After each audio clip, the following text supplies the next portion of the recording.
நேற்றுக்கு நம்ம ரஃபேல் போர் விமானங்களை பற்றி பேசிக்கிட்டு இருந்த தருணத்தில் இந்தியா Su-57 அப்படின்ற ரஷ்ய தயாரிப்பு போர் விமானத்தை ஏன் வாங்கக்கூடாது அப்படின்னு சொல்லி நிறைய பேர் கருத்துரை பகுதியில் அவங்களோட குமுறல்களை பார்க்க முடிஞ்சிச்சு.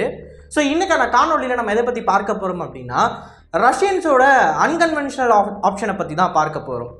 ஏன் அன்கன்வென்ஷனல் அப்படின்ற இந்த வார்த்தையை நான் பயன்படுத்துகிறேன் அப்படின்னா, இப்போது இந்திய விமானப்படை ஃபாலோ பண்ணுறது அப்படின்றது ரஃபேல் இந்த போர் விமானம் உலகத்தில் அதிகப்படியாக டெஸ்ட் பண்ணப்பட்ட பேட்டில் ப்ரூவனான ஒரு ஏர்க்ராஃப்ட்.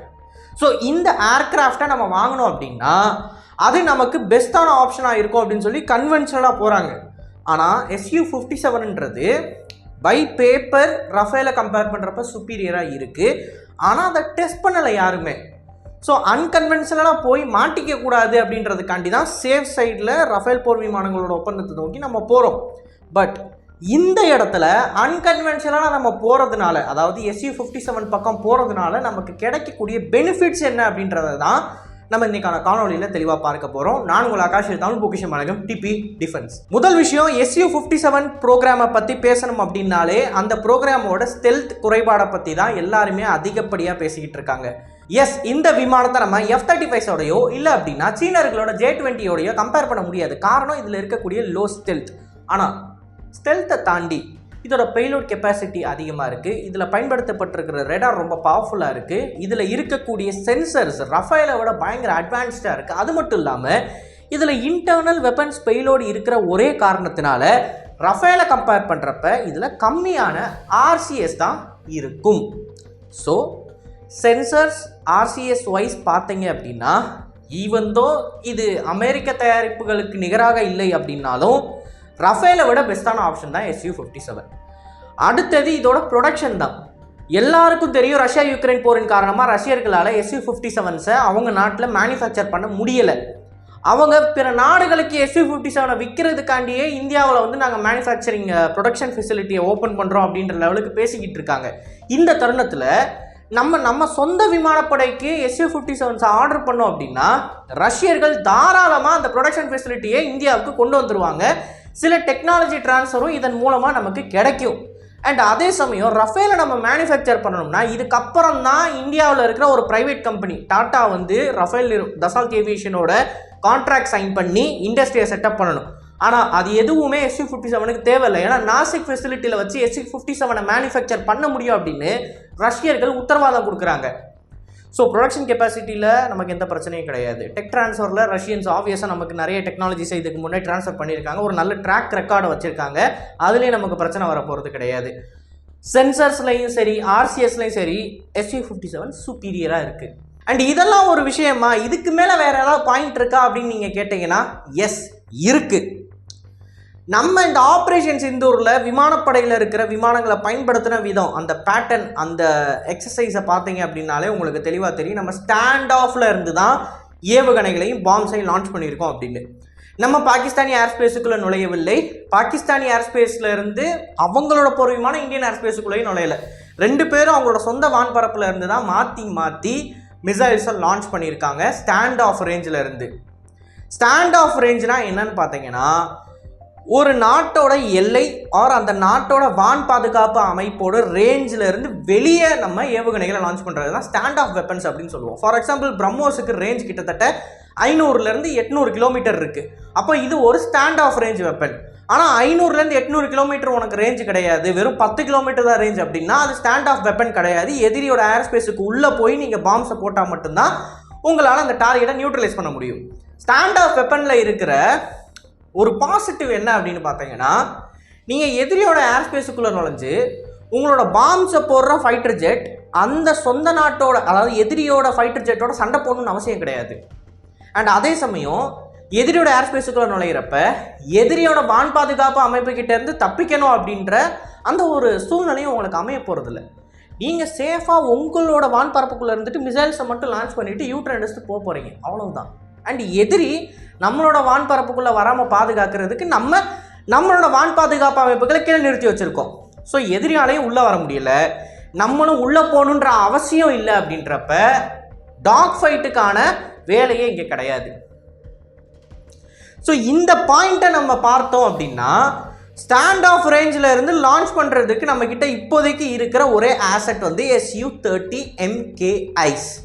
இந்த SU-30 கம்பேர் பண்ணுறப்ப பல மடங்கு சுப்பீரியராக இருக்கிற SU-57 வாங்கணும் அப்படின்னா ரியல் டைமில் அடுத்த ஆப்ரேஷன் சிந்தூர் 2.0 வந்துச்சு அப்படின்னாலும் SU-57 வச்சு இன்னும் நம்மளால நிறைய டார்கெட்ஸை யூட்டிலைஸ் பண்ண முடியும். ஏன்னா RCS கம்மி, சென்சர்ஸ், வெப்பன் சிஸ்டம்ஸ் இது எல்லாமே வந்து பெஸ்ட்டாக இருக்குது. அது மட்டும் கிடையாது, SU-57 சேர்த்து ரஷ்யர்கள் நமக்கு ஹைப்பர்சானிக் ஏவுகணையை கொடுக்குறாங்க. ஸ்டாண்ட் ஆஃப் ரேஞ்சிலேருந்து ஒரு சூப்பர்சானிக் க்ரூஸ் மிசைலையே பாகிஸ்தானால் ஒன்றும் பண்ண முடியலன்றப்ப ஒரு ஹைப்பர்சானிக் ஏவுகணையை லான்ச் பண்ணால் அது எந்த அளவுக்கு நமக்கு பெரிய அட்வான்டேஜை கொடுக்கும், பலத்தை கொடுக்கும் அப்படின்றத இந்த இடத்துல நம்ம யோசிச்சு பார்க்குறோம். ஸோ ஸ்டாண்ட் ஆஃப் அப்படின்ற கேட்டகரி இதை நம்ம இந்த ஈக்குவேஷனை வந்து நம்ம உள்ளே கொண்டு வந்தோம்னு வச்சுக்கோங்களேன், ரிசல்ட் வந்து வேறு மாதிரி ஆயிரும். இந்த ஸ்டாண்ட் ஆஃப் வெப்பன்ஸை பற்றி நம்ம பேசாமல் வெறுமனே ஏர் சுப்பீரியாரிட்டியை பற்றி பேசணும் அப்படின்னா சேஃபர் சைடு வந்து நம்ம ரஃபேல் விமானங்களை வாங்குறது தான் பெஸ்ட் ஆப்ஷன். பட் நம்ம ப்ராக்டிக்கலாக அதை பண்ணலை. இல்லை, இங்கே நமக்கு என்ன ப்ராக்டிக்கலாக தேவையோ அதுக்கேற்ற மாதிரி தான் நம்ம போகணும். ஏன்னா நம்மளோட சேனலுக்கு கீழே கமெண்ட் பண்ணுற நபர்களில் நிறைய பேர் வந்து நல்ல ப்ரொஃபஷனல் எக்ஸ்பீரியன்ஸ் வச்சுருக்காங்க. சில பேர் வந்து டிஃபென்ஸ் கம்பெனிஸ் கூடயே ஒர்க் பண்ணுறாங்க. அவங்களோட கருத்தை வந்து நான் ஒத்துக்கிறேன். Yes, western avionic equipments and sensors and air missiles are superior to Russians. ஆனால் இந்தியாவோட இந்த ஸ்பெசிஃபிக் தேவைக்கு ஸ்டாண்ட் ஆஃப்லேருந்து லான்ச் பண்ணுறதுக்கு இன்றைக்கி தேதிக்கு ரஷ்யன் ஆசெட் தானே பெஸ்ட் ஆப்ஷனாக இருக்குது. நான் ஒன்றும் ரஃபேல் விமானத்தால் ஸ்டாண்ட் ஆஃப் ரேஞ்சிலேருந்து ஏவுகணைகளை லான்ச் பண்ண முடியாதுன்னு சொல்லலை. எஸ், ரஃபேல் கிட்ட வந்து சுப்பீரியரான ஸ்டார்ம் ஷேடோ, ஹேமர், ஏகப்பட்ட மீட்டியர் மாதிரியான ஏகப்பட்ட ஏவுகணைகள் இருக்குது. ஆனால் ரஃபேல் விமானம் 2030 ஆரம்பித்து 40 வரைக்கும் ஆகும் டெலிவரி வர்றதுக்கு. அப்படின்றப்ப இவ்வளோ லேட் ஆகிறது தான் இதுக்கு பதிலாக நம்ம SU-57 வாங்கிடலாமே அப்படின்ற ஒரு கண்ணோட்டத்துக்குள்ளே நம்மளை கொண்டு போக வைக்கிது. இதுதான் சிம்பிள் ஆஸ் இட் இஸ். நம்ம வந்து ரஃபேலை வந்து இறக்கியோ SU-57 ஏற்றியோ பேசலை. இங்கே நம்மளோட தேவை என்ன அப்படின்றத பேசுகிறோம். ரெண்டாவது, நமக்கு எந்த டைமில் இவங்களால டெலிவரி பண்ண முடியும் அப்படின்றத பேசுகிறோம். ஏன்னா இந்த இடத்துல காலம் அப்படின்றது ரொம்ப ரொம்ப ரொம்ப ரொம்ப முக்கியம். ஆல்ரெடி நம்மளோட ஸ்குவாட் அண்ட் ஸ்ட்ரென்த் வந்து ரொம்ப மோசமான நிலைமையில் இருக்குது. இன்னொரு பக்கம் நம்மளோட எதிரிகள் 2 பேருமே 5ஆம் தலைமுறை போர் விமானத்தை ஒன்று வாங்குறாங்க, இல்லை உற்பத்தி பண்ணுறாங்க. இந்த சூழ்நிலையில் நம்ம கால அவகாசம் அப்படின்றத நினச்சி கூட பார்க்க முடியாது. இங்கே அதுதான் இருக்கிறதுலே முக்கியமான பாயிண்ட்டு. சுப்பீரியாரிட்டியை தாண்டி டைம், எப்போ எனக்கு ப்ராடக்ட் கிடைக்கும், டெலிவரி பண்ணுவீங்க, எப்போ இண்டக்ஷன் ப்ராசஸ் முடியும், இதுதான் இங்கே இருக்கிற $1 மில்லியன் கேள்வி. இந்த கேள்விக்கு எனக்கு தெரிஞ்சு இன்னைக்கு தேதிக்கு ரஷ்யர்கள் தான் சரியான பதிலை கொடுத்துருக்காங்க அவங்களோட SU-57E ப்ரொடக்ஷன் மூலமாக. பட் இந்த சமயத்தில் டெஸ்பரேட்டான ஒரு மூவை எடுக்கணும் அப்படின்னு சொல்லிட்டு நம்ம SU-57E அப்படியே வாங்கிட முடியாது. ஆப்வியஸ்லி இந்த போர் விமானத்திலையும் ஒரு சில காம்பனன்ட்ஸ் இந்தியா ஸ்பெசிஃபிக்காக இருக்க வேண்டும், ஆர் இந்தியா ஸ்பெசிஃபிக் என்ஹான்ஸ்மெண்ட்டை கொண்டிருக்க வேண்டும். அதில் மிக முக்கியமானது ரஷ்யர்களோட எக்ஸ்போர்ட் வேரியண்ட்டில் இருக்கிற என்ஜின் தேவையில்லை. ரஷ்ய விமானப்படையில் பயன்படுத்திக்கிட்டு இருக்கிற அந்த என்ஜின் தான் நமக்கு வேண்டும். அப்போ தான் அதால் சூப்பர் க்ரூஸ் பண்ண முடியும். அண்ட் ஹைப்பர்சானிக் கேப்பபிலிட்டியை SU-57 சேர்த்து நமக்கு ரஷ்யர்கள் தரணும். அண்ட் ஃபைனல் பாயிண்ட், இந்தியாவோட எந்த ஒரு ஓன் ப்ராடக்டாக இருந்தாலும் அந்த ப்ராடக்டை SU-57 இன்டெகிரேட் பண்ணுறதுக்கு ஃப்ரீடம் நமக்கு கொடுக்கணும். இது எல்லாத்தையும் கொடுக்குறாங்க ரஷ்யன்ஸ் அப்படின்னா எனக்கு தெரிஞ்ச ரஃபேலை விட SU-57 தான் ஒரு நல்ல டீலாக இருக்கும் அப்படின்றது என்னோட தனிப்பட்ட கருத்து. அண்ட் அப்போ ரஃபேல்னால் நமக்கு தேவையில்லையா? 4.5 ஜென்ரேஷன் கேட்டகரியில் வந்து நமக்கு ஒரு பெரிய ஓட்டை இருக்குமே, அந்த ஓட்டை யார் நிரப்புவா அப்படின்னு கேட்டிங்கன்னா அதற்கு தான் தேஜஸ் மார்க் 2 இருக்குது. தேஜஸ் மார்க் 2ஓட டெலிவரி 2030 ஆரம்பிக்கும் அப்படின்றப்ப ஆக்சுவலாக 2027 சொல்லியிருக்காங்க ஹேல். பட் ஹேலை நம்ப முடியாது, நான் 3 வருஷம் பஃபர் வச்சுக்கிறேன்.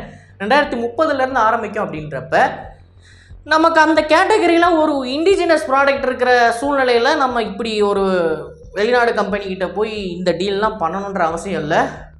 ஆர் இன் கன்க்ளூஷன், இந்த ரஃபேல் ஒப்பந்தத்தின் மூலமாக ஃப்ரெஞ்சுக்காரங்க அவங்களோட 6ஆம் தலைமுறை போர் விமானத்தோட என்ஜின் டெக்னாலஜிஸை நம்ம கூட ஷேர் பண்ணுறாங்க. ஆர் அவங்களோட நியூக்ளியர் அட்டாக் சம்மரினில் இருக்கிற சில முக்கிய தொழில்நுட்பங்களை நம்ம கூட ஷேர் பண்ணுறாங்கன்னா இது ஒரு நல்ல டீலாக இருக்கும். இதை தாண்டி எதுவுமே கிடையாது. இது ஒரு ஸ்டாண்டலோன் டீல். ரஃபேலை கண்டினியூ பண்ணி வேறு எந்த ஒப்பந்தமும் கையெழுத்திடப்படாது. இதுக்கும் அதுக்கும் சம்மந்தம் இல்லை அப்படின்ற மாதிரி இருந்துச்சுன்னா ஆக்சுவலாக இது ஒர்த்து இல்லை. இதை பற்றி உங்களோட கருத்துக்கள் என்ன அப்படின்றத மறக்காம கமெண்ட்ஸில் பதிவிடுங்க. அண்ட் இது போல் நிறைய தகவலை தெரிந்து கொள்ள டிபி நியூஸ் பேஜை ஃபாலோ பண்ணிக்கோங்க. நல்லதை இப்போ நல்ல சமுதாயம் வரும். நன்றி, வணக்கம்.